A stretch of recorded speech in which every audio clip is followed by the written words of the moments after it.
लेकिन जब अंग्रेजों ने 1905 में ये पाप किया तो वंदे मातरम चट्टान की तरह खड़ा रहा। बंगाल की एकता के लिए वंदे मातरम गली गली का नाद बन गया था और वही नारा प्रेरणा देता था। अंग्रेजों ने बंगाल विभाजन के साथ ही भारत को कमजोर करने के बीच और अधिक बोने की दिशा पकड़ ली थी, लेकिन वंदे मातरम एक स्वर एक सूत्र के रूप में अंग्रेजों के लिए चुनौती बनता गया और देश के लिए चट्टान बनता गया। आदरणीय अध्यक्ष जी,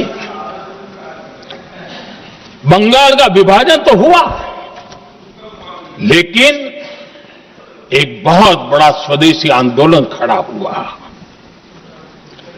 और तब वंदे मातरम हर तरफ गूंज रहा था। अंग्रेज समझ गए थे कि बंगाल की धरती से निकला बंकिम दा का ये भाव सूत्र।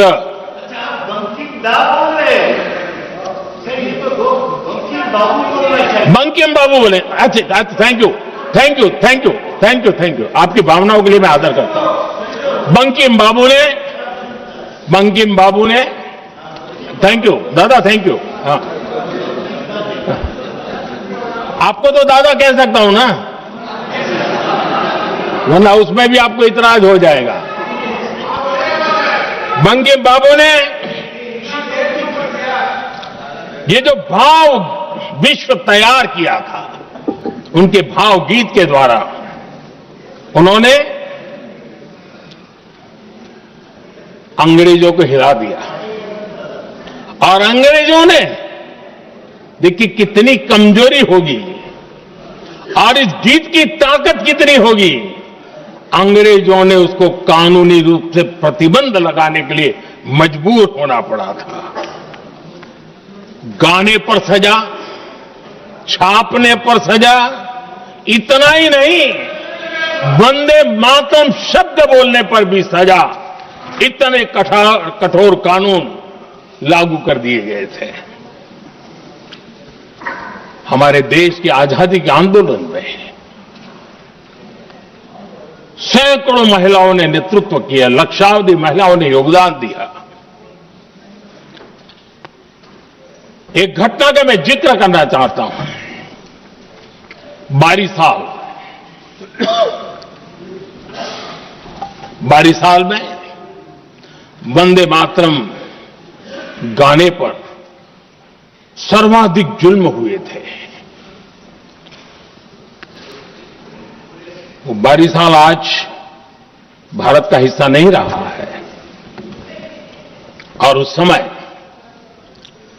22 साल की हमारी माताएं, बहनें, बच्चे मैदान में उतरी थी वंदे मातरम के स्वाभिमान के लिए।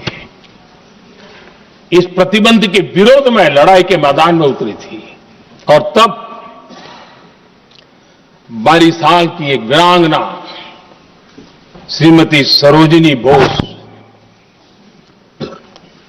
जिन्होंने उस जमाने में वहां की भावना को देखिए और उन्होंने कहा था